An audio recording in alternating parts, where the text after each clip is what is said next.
So we are on chapter 14, which is the last chapter of I Survived the Bombing of Pearl Harbor, 1941. Chapter 14, December 25th, 1941, 7:30 a.m. On Christmas morning, Danny was awakened by a strange noise. He sat up in bed wide awake, wondering if he needed to wake up Ma, if they had to rush to the air raid shelter down the road. There had been drills all week.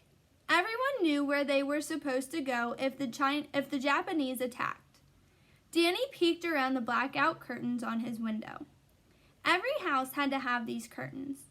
It had to be pitch dark at night so that the Japanese wouldn't see any targets from the sky. Danny hated being inside the sealed-up house. It made him think of being in a coffin, buried alive. It scared Danny. Pretty much everything scared Danny.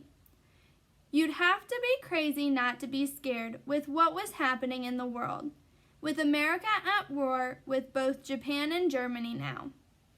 More troops were arriving every day at Pearl Harbor. Soon they'd all be set to fight the Japanese in the Pacific. Even Mac, who was almost well enough to starting running bombing missions in his B-17. Danny knew Mac was sad to be leaving. He and Ma were good friends now. Danny never did have to make Ma go to dinner with him. She asked him herself. Danny was scared for Ma when she went to take care of the men at Hickam. He was scared for Mr. Pseudo that he might get arrested again. He was scared that something bad could happen to Aki. But Danny decided being scared was better than being numb. If he were numb, he wouldn't be able to feel happy, and there were times when he caught himself smiling. Like when Mac came for dinner, or when Mr. Pseudo was teaching him to draw, or when Aki rushed by with his crazy monkey smile, with no idea that so many bad things were happening. And of course, there was Finn. Finn was better now. Danny found out because Ma had been allowed to use the phone at the hospital to call Mrs. Mills. Ma wanted her to spread the word in the neighborhood that she and Danny were safe. Mrs. Mills told her that Earl and all of his guys had enlisted in the army. And the most important news? Finn was out of the hospital and he was staying with Mrs. Mills. Danny liked the sound of that.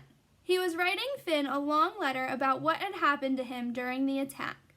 Ma said that all letters from Hawaii would be censored. Soldiers would read his letter and cross out any information that could help the enemy. Danny didn't mind.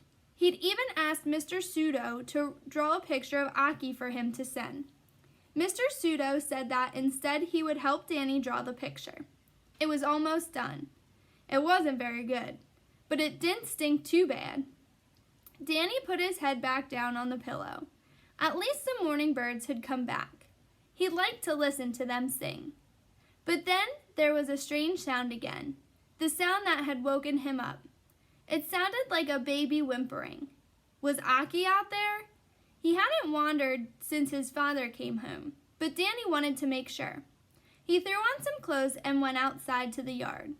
He followed the sound to one of the prickly bushes. It wasn't Aki. There, shaking like a leaf, was that baby wild boar with the one white ear. Danny looked around. Its mother monster was nowhere to be seen. The baby was alone. Danny picked it up. The baby had changed in the past 3 weeks, like everything else. Danny held it up and looked the little guy in the eye. He looked scared and tough, and like he'd be happy to have someone keep an eye on him. Danny wasn't sure if it was possible to keep a wild boar as a pet.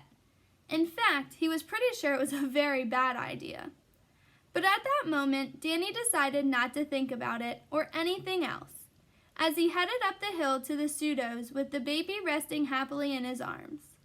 All he was thinking about was how Aki would smile when he saw his Christmas present. And that's the end of chapter 14.